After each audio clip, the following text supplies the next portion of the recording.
olá para você, telespectador internauta, seja bem-vindo ao Câmara em Pauta. E na edição de hoje nós vamos falar sobre porte de armas, mas primeiro você pode conferir uma matéria que a gente preparou para explicar esse assunto para você.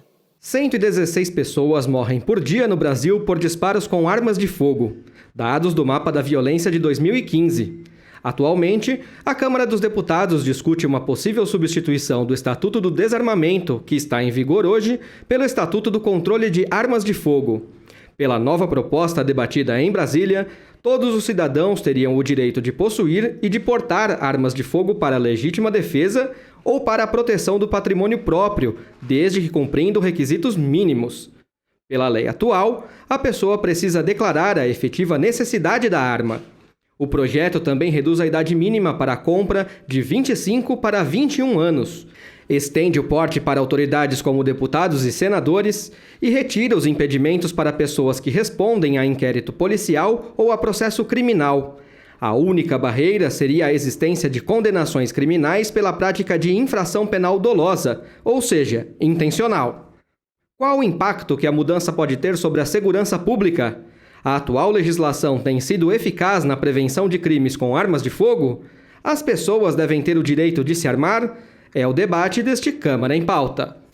E para falar sobre porte de armas, nós convidamos Alexandre Lima, que é vice-presidente do Instituto Defesa, que é uma organização não governamental que objetiva o direito pela legítima defesa armada. Muito obrigada por ter aceito o nosso convite, Alexandre. Muito obrigado. Eu que agradeço o convite. Para aqueles que não me conhecem, vou fazer uma breve apresentação. Meu nome é Alexandre Lima, sou vice-presidente do Instituto Defesa. Essa associação ela visa proteger não só o direito de arma, mas liberdades individuais de forma geral, mas o foco é a legítima defesa armada, então o direito do povo ter ao acesso a armas de fogo. E a gente vai debater aqui o projeto de lei 3722, que visa revogar o Estatuto do Desarmamento. Tá certo. Lembrando o nosso telespectador que nós vamos voltar a tratar sobre esse assunto ouvindo quem é contra o Estatuto, novo Estatuto de Controle de Armas, isso numa outra edição do Câmara em Pauta. Bom, agora vamos começar essa nossa conversa sobre porte de arma. Eu queria iniciar o programa falando do referendo de 2005. Nesse referendo, 64% da população brasileira foi contra a proibição de comercialização de armas de fogo e munição no país, né? Como que você interpretou esse resultado do referendo, Alexandre? Pois é, o referendo, né, é um instituto jurídico aí de consulta direta à população sobre um tema, né? No caso, após a criação da lei, né? Senão seria plebiscito, né? Bom, aí que mora a gravidade, né? Aí que espanta os governantes, quem tem a responsabilidade e o compromisso republicano e principalmente democrático, não acatar essa ordem que foi dada. Quem é o dono do Brasil é o povo brasileiro, não é presidente, não é deputado, lá eles estão representando a vontade popular, né? Então, me espanta muito isso, que desde 2005, com um resultado desse, maciçamente, nenhum presidente teve essa votação, foram quase 60 milhões de votos, né? Então, 60 milhões de brasileiros posicionando contrário, né, contra o desarmamento, e a lei ainda está aí, as dificuldades ainda estão aí, né, impossibilitando, né, tornando inviável o cidadão exercer esse direito legítimo, e é um direito natural também, atrelado à democracia, em minha opinião. Lembrando que a lei do desarmamento é do final, né, de dezembro de 2003 e o referendo aconteceu 2 anos depois, em 2005. Sim. Agora, esse posicionamento estimulou, na sua opinião, por exemplo, as alterações que estão sendo propostas no novo Estatuto de Controle de Armas de Fogo? Claro, sim. Apesar de ter muita gente com interesse diverso, né?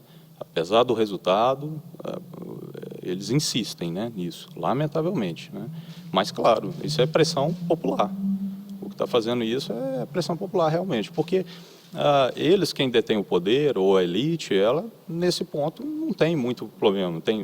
Existe segurança privada, eles têm seguranças armados, né?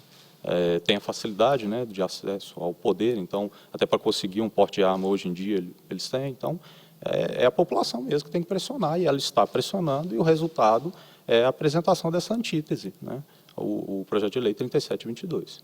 Então, realmente, você acredita, porque, na verdade, o que foi discutido no referendo foi a comercialização de armas, ou seja, o fato de alguém poder ir até uma loja e comprar uma arma. Mas, na verdade, o porte de armas, praticamente, ele é emitido hoje, né, para as polícias, é um porte de arma funcional. E, claro, as pessoas também podem solicitar o porte, só que essa solicitação passa por uma avaliação, né? A pessoa tem que expressar efetivamente a necessidade de ter essa arma. Mas isso é na lei. Na prática, não existe o porte, mesmo que a pessoa preencha todos os requisitos, né? Porque há um caráter discricionário. Aliás, o projeto de lei 3722, ele não eu nem gosto muito de falar assim, revogação do Estatuto do Desarmamento, porque todas as exigências tem até coisas mais severas do que o Estatuto do Desarmamento. A grande mudança realmente é transformar o ato administrativo, no caso da autorização, né, para aquisição e para o porte de arma, em um ato administrativo vinculado e não discricionário. Ou seja, não há o juízo de conveniência e oportunidade da autoridade que vai fazer a emissão daquele registro ou do porte de arma. A pessoa preencheu os requisitos, foi aprovado, exame psicológico, o exame teórico, o exame de tiro, comprovante de ocupação lícita, residência certa, no caso o projeto de lei reduz para 21 anos. Então, se a pessoa preencheu todos esses requisitos objetivos, que são rigorosos, que tem uma série, não é fácil, não vai liberar a arma para qualquer um, não. Né? Se a pessoa preencheu todos esses requisitos, foi aprovado, a autoridade é obrigada a deferir. Então, é simplesmente transformar esse ato administrativo em vinculado, e não discricionário como é hoje.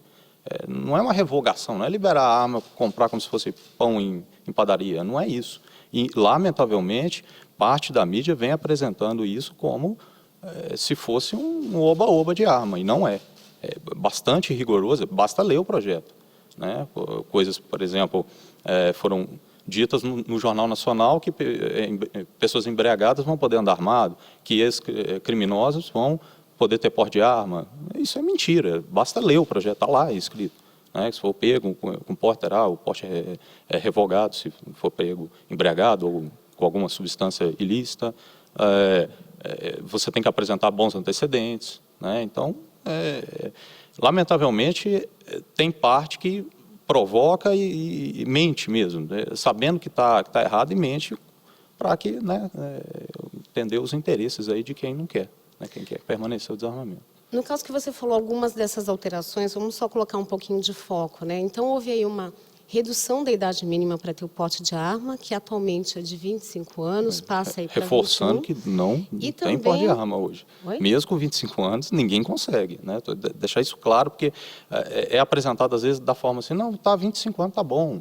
Não, se a pessoa tiver 30 anos, ela não consegue porte hoje. Então, é bom deixar isso claro. E há uma orientação institucional para negar o porte para qualquer um. Você falou assim que a pessoa não consegue o porte, né? Qual que seria esse motivo, né? Então, você vai lá, você apresenta, não, realmente eu preciso ter uma arma, ou de repente uma pessoa que até uma testemunha de algum crime e precisa se defender. Por que ela não consegue esse porte? Qual que é o motivo? Porque o ato administrativo, ele é discricionário. Então, cabe à autoridade o juízo de oportunidade e conveniência. Quem vai fazer a emissão desse porte é a Polícia Federal ou o delegado, responsável pela emissão, tanto do registro quanto do porte. Mesmo o registro não sai, mesmo o registro para deixar em casa, não sai. Só fazer o teste, vai lá tirar para ver as dificuldades que é.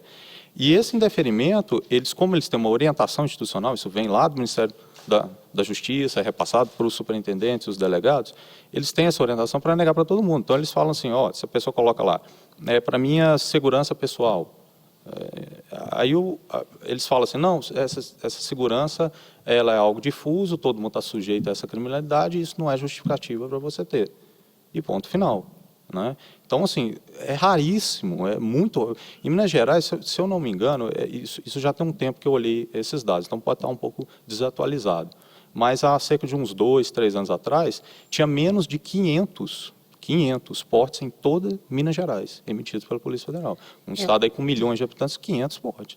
Né? Isso para o cidadão, né, que eu estou falando, né? Não policial, etc., que aí é porte funcional, é diferente. Né? Então, os dados que a gente tem aqui, que é de janeiro a abril de 2015, dados da Polícia Federal, mostram que houve aí um registro de 2.318 armas, 83 foi emitido para pessoas físicas e 17% para empresas de segurança privada. Sim. Então, aí Olha tem o número. percentual de emissão, mas existe. Não, Dá para emitir. mas olha o número. 2.000, e isso é o registro, não é? Não é porte. É o registro, é arma para deixar em casa. Isso. 2.000 e pouco. Num estado, isso foi em qual? Isso Em no Minas país. Gerais? Não, no país. No país, pois é. País com 200 milhões de habitantes, 2.000 e poucos registros. Isso bom, na verdade, de janeiro a abril, são só 4 meses. Só né? 4 meses, 2.000 para um país de 200 milhões de habitantes? Mas Isso que é número, muito? por exemplo, você esperaria nesse Não caso? tem número. Por exemplo. Isso é um direito, isso não tem número. Se ninguém quiser comprar arma, ninguém compra. Agora, olha o tanto de gente que tentou e não conseguiu. Agora, explica Eu mesmo conheço casos. Se quiser, eu posso apresentar em deferimentos. Aliás, nas minhas redes sociais, eu até posto lá. Deferimentos, se quiserem conferir. É Alexandre Lema BR, se digitar no Google. Tanto canal no YouTube. Eu tenho um canal no YouTube, eu faço revisão de armas de fogo, etc. Eu sou atirador, né? Eu sou um CAC, tenho CR junto ao Exército. É diferente, a legislação também é a respeito. Mas tem lá, eu posto lá em deferimentos, às vezes até de forma jocosa. Eles negam, falando assim, não, em caso de necessidade, você mora em área urbana, não precisa de arma, porque em caso de necessidade o vizinho pode te ajudar. Quer dizer, é gozação até, né? Já está até passando do ponto, né? Até uma falta de respeito com o cidadão, que é quem sustenta e paga tudo isso. Alexandre, na sua opinião, qual que é o impacto direto, por exemplo, dessas mudanças propostas pelo novo Estatuto de Controle de Armas em relação ao Estatuto do Desarmamento? Pois primeiramente eu gostaria de reforçar aqui que o programa era para ser um debate, né? Então, nesse ponto, por exemplo, era uma coisa importante ter uma posição contrária. Lamentavelmente, né, não houve a posição, então... as propostas que foram colocadas, como eu disse, a principal delas é isso, é tornar um direito e não uma concessão suscetível à cabeça do delegado lá, e que nem é a cabeça do delegado, a maioria, eu conheço, né, a maioria dos delegados da Polícia Federal, eles até são favoráveis a isso, ao acesso do povo a armas de fogo. Só que eles têm uma subordinação, né, a orientação lá, quem nomeia o ministro da Justiça é o presidente, no caso a Dilma. Ela é contrária ao desarmamento, então, é a favor ao desarmamento, então, contrária a esse direito. Então, isso é repassado, né? E a autoridade ali, às vezes, ela não quer sofrer um constrangimento, às vezes é removido para um outro local e tal, então ela acaba que acata aquilo dali, lamentavelmente. Então, o principal ponto é esse. O resto tudo, por exemplo, eu acho bobagem o pessoal ficar falando assim, não, porque o cidadão vai poder... A legislação atual permite, em tese, né, permite 6 armas, o cidadão ter até 6 armas. Aí o substitutivo foi para 6, né? Então, manteve. Manteve. Mas o projeto original queria ampliar para 9. Aí os debates que tinha eram o seguinte, não, porque o cidadão vai ter 9 armas agora, né? Não, ele vai poder comprar 100 munições por ano, como se fosse uma coisa assim, olha, se o cidadão vai comprar 100 munições por ano, então é 100 pessoas que ele vai matar. Sabe? Não, então vamos colocar 50, porque aí é só 50 pessoas por ano que ele vai matar. Isso é até uma ofensa ao povo. Né? Como se fosse assim, o brasileiro é um bando de assassino que vai sair matando todo mundo se tiver arma. Não é a verdade. Nós temos um alto índice de criminalidade, etc. Mas isso não é o cidadão, não é a maioria do nosso povo, não. São bandidos que têm acesso à arma. Está aí o desarmamento. Bandidos à vontade, com arma, com o que quiser, com calibre restrito, qualquer coisa, e o Estado absolutamente incompetente, né, em coibir esse tipo de coisa. Alexandre, na sua opinião, né, quais seriam as consequências da gente ter aí uma sociedade legalmente armada? Eu acredito assim, eu não vejo atrelado a arma de fogo com a questão da violência. Né? Eu acho que pode ter um ponto ou outro, né? Em tipos de crime também, por exemplo, esses crimes difusos, assalto em sinal, né, a mão armada, à luz do dia, talvez assim, o criminoso possa sentir um pouco mais. Mas a questão da criminalidade é uma coisa muito complexa, não é só a questão das armas. O que é importante deixar claro é que, já que não tem nada a ver, e o principal argumento defendido por aqueles que defendem a tese do desarmamento é que mais armas gera mais crimes. Isso é uma mentira. Isso, eu não sei se a senhora trouxe aí, tem dados, em comparação com outros países. Tem países que têm liberado armas de fogo e baixa criminalidade, por outros fatores. Educação, qualidade de vida, desenvolvimento humano, principalmente educação. Educação é a saída para qualquer questão, é educação. Mas isso não tem... O Brasil mesmo, antes de 1997, É porque teve uma lei anterior ao Estatuto do Desarmamento, né? Mas antes de 1997, nem sequer crime de porte ilegal de arma de fogo existia, era mera contravenção penal. Então, na prática, qualquer um andava armado mesmo sem porte. E o porte era fácil de conseguir. No Brasil, estou falando do Brasil, para não falar outros exemplos, porque senão a pessoa fala, ah, não, mas lá é de país desenvolvido, não, aqui a gente é um bando de assassino e tal. Então, vou mostrar a realidade do Brasil. Antes de 1997, nem crime existia. E o país não era esse banho de sangue, a gente não se exterminou. Era um país violento, sim, mas por outras questões. Tanto veio o desarmamento, a gente cresceu o número de homicídios. Então, quer dizer, não tem uma coisa atrelada à outra. Né? O desarmamento visa atender interesses, tanto econômicos, de alguns grupos, etc., quanto interesses também de controle social. Né? Quiçá outros aí, maiores. Né? Não sei o que se passa na cabeça desse pessoal que passa por cima de um referendo. Né? Eu não sei o que passa. A população fala não, não, o povo votou errado. Eu sei mais que todo mundo, o povo brasileiro não sabe de nada, não vai ser o que eu quero. Não sei, né? Como o sujeito pensa assim, eu não sei. Então, é claro, a gente vai continuar falando sobre esse assunto no próximo bloco, mas antes desse nosso intervalo, você vai saber o que parte da população guarulhense pensa sobre essa questão do porte de arma. Então, você vai ficar com esse vídeo, mas a gente volta daqui a pouquinho.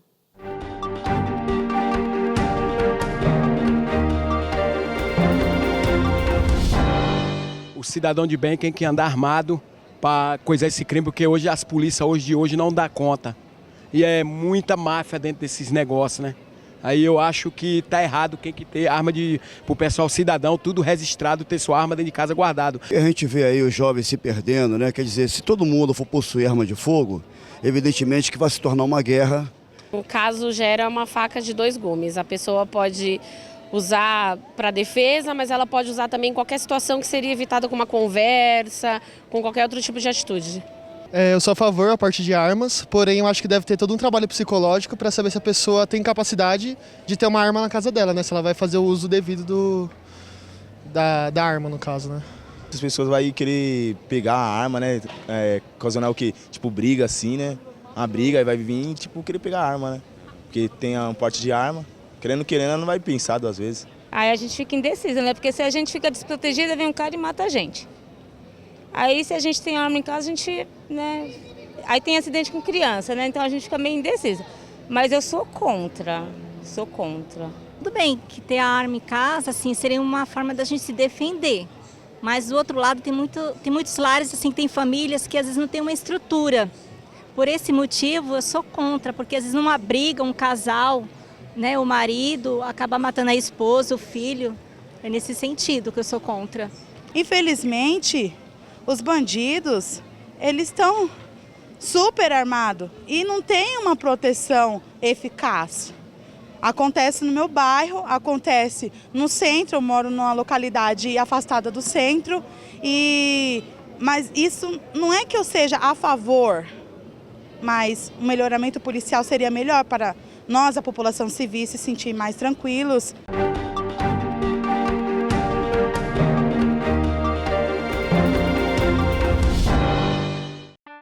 A dengue é transmitida pela fêmea do mosquito Aedes aegypti e a principal forma de prevenção é não deixar acumular água parada. A gente precisa tomar cuidado especificamente com pneus.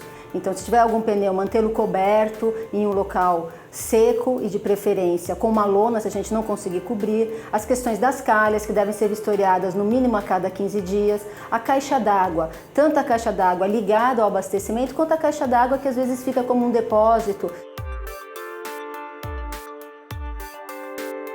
É importante também não esquecer das garrafas, que devem estar com a boca para baixo, os vasos de planta também, que a gente deve, se possível, eliminar os pratinhos, mas se não for possível fazer a eliminação dos pratinhos, que coloque terra ou areia até o limite da linha de água, para evitar que acumule ali água também. O importante são os materiais inservíveis, como copos plásticos, latinhas, garrafas pequenas, tampinhas de garrafa. Tudo isso, se a gente não tem uso, a gente deve colocar dentro de um saco, fechar esse saco e colocar para coleta pública. A importância dos bebedouros de animais, porque às vezes a gente não troca a água, a gente simplesmente coloca mais água nesse bebedouro. Então a gente deve também, a cada 2, 3 dias, para o bem do nosso animal e até para evitar a proliferação do Aedes aegypti, tirar a água, passar uma escova e encher novamente esses bebedouros de água.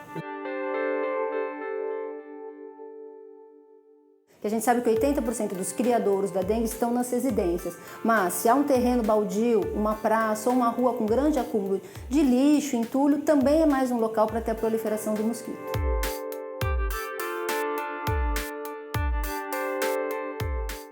Todo dia é um dia de você olhar a sua casa, um dia de orientar alguém. Se você estiver vendo algum local que tem algum criador, avisar a prefeitura.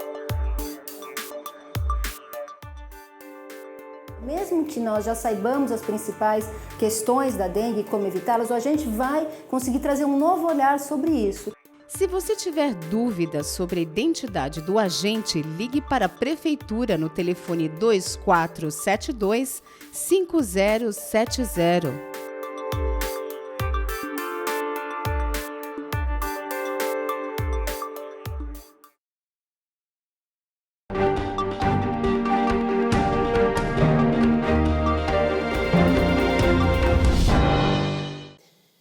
De volta com o Câmara em Pauta sobre porte de armas, eu entrevisto aqui o Alexandre Lima, que é vice-presidente do Instituto Defesa, que é uma organização não governamental que objetiva o direito pela legítima defesa armada. Alexandre, no final do primeiro bloco, nós estávamos falando aí sobre as consequências de se ter uma população aí, armada. A polícia ela sempre pede para que as pessoas não reajam quando existe aí uma situação de assalto. A questão de facilitar, de repente, o porte de arma não pode ser um contrassenso com essa recomendação da polícia? Que as pessoas tanto ouvem, né? Pois é, eu já acho isso extremamente nocivo, essa recomendação. Quando as pessoas me perguntam, por exemplo, não, Alexandre, você é a favor, você acha que as pessoas devem reagir ou não? Eu digo, você que tem que escolher. Isso é um direito absolutamente individual. É uma escolha sua. Mesmo que você morra. Isso é uma opção sua. O que anda acontecendo desse não reaja, isso passa, inclusive, o ônus da culpa para a vítima. Quer dizer, ela morreu porque ela reagiu. Não existe isso. Né? Ela morreu porque houve um bandido, um criminoso que foi lá e matou ela. A vítima tem direito de reagir. Então, o Estado não pode obrigar a pessoa a ficar igual um rato ali. Não, você fica totalmente à mercê. Se o bandido quiser só te roubar, né? Você fica só com prejuízo financeiro. Se ele quiser fazer mais alguma coisa com você, também é opção dele e você é obrigado a ficar quietinho, não pode fazer nada. Isso é um absurdo. Né? Então, assim, a pessoa me pergunta, você acha que deve reagir ou não? Não sei, você tem que escolher. Isso é um direito seu. Eu advogo pelo direito seu. Não, eu prefiro não reagir, eu prefiro não ter a arma, eu prefiro ficar totalmente à mercê. Opção sua. Respeito isso. A gente não está querendo obrigar ninguém a reagir ou ninguém a comprar arma, não. Nós estamos falando de direito aqui. Né? Então, eu acho extremamente nocivo a polícia falar, não reaja, como se isso fosse não, você reagiu, você já está errado. Você está errado em reagir, você não pode reagir, você está errado. Né? Isso é um absurdo, incompatível, inclusive, com o nosso ordenamento. Né? Que a legítima defesa é prevista, a legítima defesa é um direito natural, é algo que é reconhecido pelo ordenamento jurídico, né? Porque não tem como, mesmo que falasse, não, você não pode reagir diante de algumas situações, você vai reagir mesmo que fosse crime reagir. Né? Sua vida ali está em risco, você vai reagir, a vida do seu filho, de alguém, você vê que tem possibilidade de reagir, você vai reagir. Então, eu acho isso até nocivo, extremamente nocivo isso. Você tinha citado alguns números, né, do ponto de vista internacional, um comparativo. A gente trouxe aqui uma pesquisa do Sistema de Informação da OMS, que é a Organização Mundial da Saúde, e nesse levantamento que foi feito com 90 países, o Brasil está em 11º lugar, nesse levantamento de taxas de mortalidade internacionais, justamente sobre a questão da violência. Né? De homicídios, né? No Brasil, de homicídios, exatamente. Qual que é o número que o Brasil ocupa aí? É 29,1 mortes por arma de fogo para 100 mil habitantes. E os Estados Unidos, onde o porte de arma é permitido a qualquer cidadão, liberado, né, para qualquer cidadão, os Estados Unidos ocupa a 17ª posição aí, com uma taxa de 10,2 para 100 mil habitantes. A gente tem outros países, aí a Noruega com 3,5, o Japão, o Reino Unido com 0,2 e o Japão com índice 0. Né? O índice aí é bastante reduzido. Na sua opinião, né, comparando esses dados, qual que é a melhor prática, por exemplo, de enfrentamento da violência? Pois é, vale ressaltar aí, o Brasil tem né, esse absurdo, esse né, banho de sangue aí com o desarmamento. Né? Então, desarmamento aí em pleno vigor, cidadão não pode ter arma e continua, bandido continua tendo arma e continua matando quem quiser, né, à vontade, sem nenhum tipo de resistência, inclusive. Né? Quer dizer, o bandido ainda tem o conforto de não pegar a reação armada de ninguém, né? Exceto, eventualmente, ele pegar um policial paisano, uma coisa assim, né? Mas o policial é pelo porte funcional dele, ali ele tem um porte não por ser cidadão, mas pela prerrogativa ligada ao cargo. Então, a gente, com o desarmamento, temos esse número, para mostrar como é que o desarmamento não tem nada a ver, e crescente, né? Vem aumentando, inclusive. Então, enfim, a comparação com outros países, né, você tem que ver a cultura, você tem que ver a história, né? Por exemplo, a senhora citou o Japão, né? O Japão foi desarmado na época lá do Japão feudal, né? Então não foi por causa de criminalidade moderna que nós temos hoje em dia, assalto em sinal, não foi nada disso, né? Então, enfim, os Estados Unidos, onde tem arma liberada, tem uma taxa de homicídios menor, né? Então isso mostra, você pega qualquer dado, qualquer estudo sério, não precisa nem ser um gênio, se você pega esses dados você vê que não tem ligação.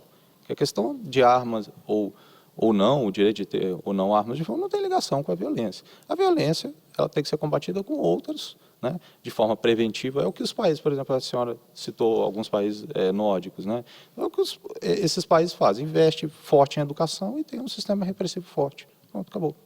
Entendeu? Então, esse é o caminho para a violência. Agora, o acesso a armas de fogo é um direito do cidadão. Eu não vejo atrelado diretamente uma coisa à outra, não.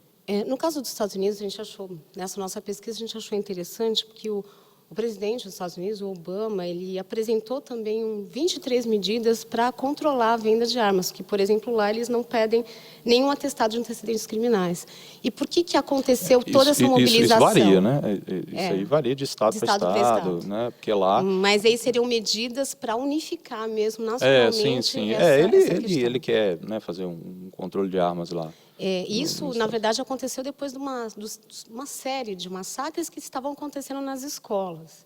A gente tem vários casos em Oklahoma, em Colorado, em 2002, 27 pessoas foram mortas, e em Sandy Hook, que era uma escola de crianças, né, eram pequenas, foram 20 crianças e 8 adultos mortos. Isso aconteceu tudo em 2012.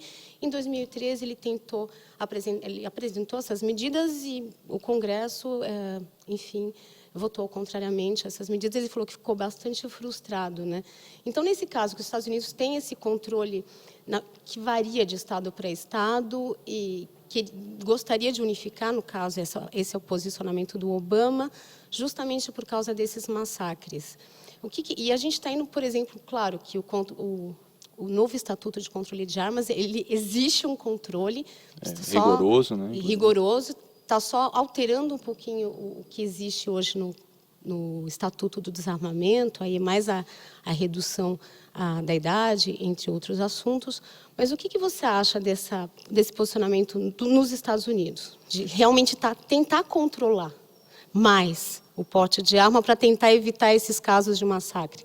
Pois é, isso aí é algo já exaustivo, né, que já foi debatido. Lá nos Estados Unidos, escolas, por exemplo, isso varia de estado para estado, etc., como eu disse, mas escolas, por exemplo, são locais chamados de guns free zones, que são locais que não se pode portar arma lá dentro. Então, são os locais ideais para malucos, psicopatas atacar. É quase como uma placa de bem-vindo para doidos. Se você quer matar alguém, o lugar certo é uma escola. Você quer fazer uma chacina, se você tem algum problema mental e quer matar pessoas, você vai numa escola, você vai num cinema, que não é permitido. Ter o porte de arma, né? O sujeito não vai numa delegacia, ele não vai num quartel, né? E nem faz isso na rua, né? Onde ele pode pegar uma resistência armada. Ele vai fazer num local onde ele se sente confortável. Então, aí o problema não é... Aí eles vão na contramão, né? Não, vamos controlar as armas. Não, se lá, por exemplo, não fosse tão... eu acho até uma coisa idiota, você colocar um local, não, você não pode ter arma aqui, não. porque realmente é um chamativo, é uma placa de bem-vindo para doidos, né? E, lamentavelmente, eles fazem o oposto, né? Eles culpam a arma em vez dos problemas causados pelos seres humanos. Preferem culpar um objeto, né? Preferem, entre aspas, né? Porque eles têm outros interesses nisso, não é basicamente salvar a vida de criancinha, não. Tem outros interesses, com certeza, nisso daí. Mas lá, os Estados Unidos, isso não passa por uma questão cultural. É um país quase que construído com essa ideia, né? Então, assim, é muito forte, né, é o que eu estou dizendo, varia de estado para estado, né? A cultura também, isso varia. Mas eles têm uma coisa assim de, não, para você ser uma pessoa livre e responsável, você tem que ter arma, né? Então, é uma coisa cultural. Eu acho que isso ali nos Estados Unidos dificilmente passaria um controle mais rigoroso de armas, dificilmente passaria. No caso aqui, nós temos outras mudanças também trazidas pelo Estatuto do Controle de Armas de Fogo, que hoje, atualmente, quando as armas são apreendidas, boa parte delas são destruídas. E o novo estatuto, nessa nova proposta, essas armas elas seriam doadas, primeiro para o órgão que fez a apreensão, ou então para as Forças Armadas, as polícias, e as guardas dos tribunais. Qual que é a sua opinião sobre, por exemplo, a destruição de armas que é feita hoje? Pois parte dessa destruição, inclusive, é criminosa. Caberia até uma ação popular nisso daí. Porque é patrimônio. Tem muitas armas ali que são armas históricas, armas antigas, armas que deveriam estar em um museu, porque a arma faz parte da história da humanidade também. E as pessoas têm que conhecer, tanto para conhecer a humanidade, para saber dos erros e até para os erros não se repetirem. Isso é história, né? As armas também faz parte da história. Então, isso deveria... Tem muitas armas ali, raridades, etc., que são entregues. Às vezes, o marido morre, a viúva lá não sabe o que faz com a arma, não gosta de arma, está lá, vou entregar isso lá, né? Nem entrega, eles passam trator por cima. Isso é patrimônio histórico, né? Tem armas ali, algumas ali até de forma criminosa são destruídas. E podendo, porque aí tem que ver que as forças institucionais têm um calibre padrão que vai se utilizar, então não é qualquer arma que pode ser aproveitada para as instituições. Mas podendo ser aproveitado, por que não? Tem que ser aproveitado mesmo para as instituições poderem ter melhores equipamentos, enfim, por que não reaproveitar? Vamos passar o trator por cima só porque é uma arma? Eu acho... Até não é só uma besteira, mas, como eu disse, uma coisa criminosa até. A gente tem alguns dados aí sobre o mapa da violência de 2015, e esses dados mostram aí que o Estatuto do Desarmamento, pelo menos é o que está no mapa, ele ajudou a reduzir minimamente, estagnar as taxas de mortalidade no país. Então, no ano de 2003... deixa eu só trazer esses dados. No ano de 2003, o índice era de 22,2 mortes por 100 mil habitantes. E, em 2011, isso baixou para 19, foi oscilando. Em 2011, passou aí para 20,1. Só que, em 2012, esse valor ele subiu para 21,9, quase o mesmo valor de 2003, então ficou de 2003 até 2011 aí, com índices um pouco mais baixos, 2% mais baixos, ou ali índices estagnados, né? Mas ainda elevados. A senhora está olhando o mapa da violência. Tá, isso é o mapa da violência de 2015. O que falta, na sua opinião, para reduzir definitivamente essas taxas aí de óbitos por arma de fogo, que, na verdade, era o objeto de estudo do mapa da violência de 2015? Pois o que eu já disse antes, eu acho um erro atrelar a questão das armas. O direito de ter e portar arma de fogo é uma liberdade individual, não é questão de segurança pública, é uma segurança individual. A questão da criminalidade, há outros fatores, o crime é algo complexo. Quer resolver o problema de criminalidade, como qualquer outro problema, é educação, de qualidade, é botar as pessoas na escola, de qualidade, a pessoa ter uma formação, e o sistema repressivo que dê a punição adequada, né? Seja eficiente, consiga fazer, quando precisar de punir, é claro, tem que ter contraditório, ampla defesa e tal, a gente não é justicismo, espancar as pessoas na rua, não é isso, não. Obviamente, dentro de uma democracia, né? Então tem que ter contraditório, ampla defesa, enfim. Então, a questão da arma não é uma coisa, a população armada vai diminuir os crimes. É o que eu disse, pode diminuir crimes como esses crimes difusos, né, de assalto. Mas, por exemplo, crime organizado, tráfico de drogas, isso não vai, entendeu? Reduzir, assalto a banco, isso Entendeu? Então, por isso que eu estou dizendo, não é uma coisa atrelada. Outros crimes que não é mediante violência, etc., vão continuar. Isso não é uma coisa ligada à arma de fogo. Então, qual que é a proposta? Foge totalmente do tema armas de fogo. É educação, é ter um sistema repressivo forte, entendeu? É dar punição para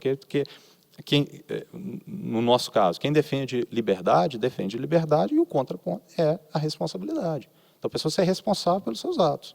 Né? Então, é isso. A solução é essa. Só para a gente terminar, uma última pergunta.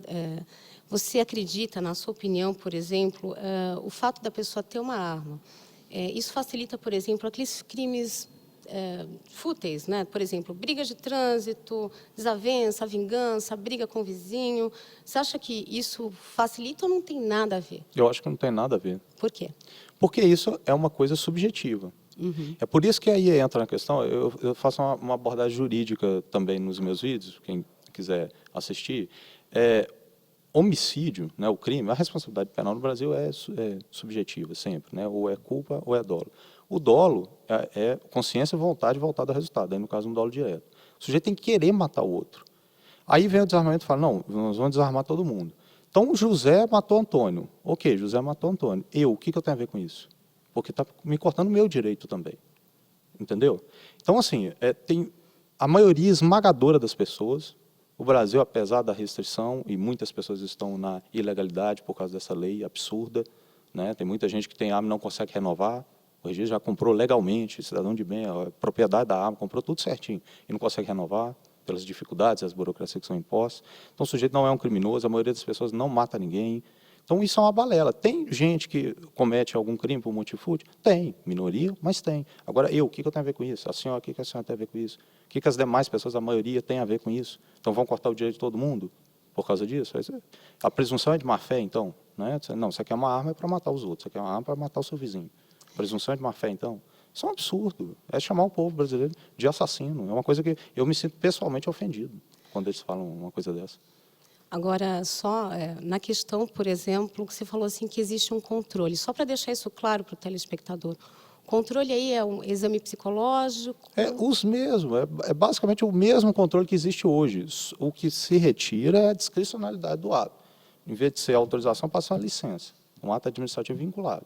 Então, preencher os requisitos objetivos previstos na lei, exame psicológico, prova teórica, né, o curso básico de tiro, então, prova prática, tem que ter um mínimo de AC, tem que manusear a arma de forma segura, no caso, baixa de 25 para 21 anos, então tem que ter 21 anos completos, residência fixa, apresentar bons antecedentes, então, certidão com justiça estadual, federal, eleitoral, militar, blá, blá, blá.